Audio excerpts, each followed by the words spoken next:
bakit nagkalayo? Kaya ngayon ako'y isang bigo. Nagkulang ba ako sa iyo? Kaya tayo ngayon nagkalayo.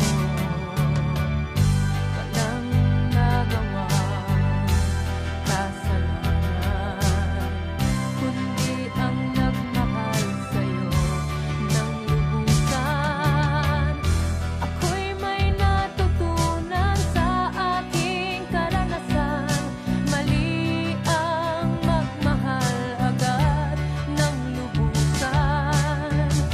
Pigilan ang damdamin kung kailangan, upang di masaktan kung ika'y iiwanan.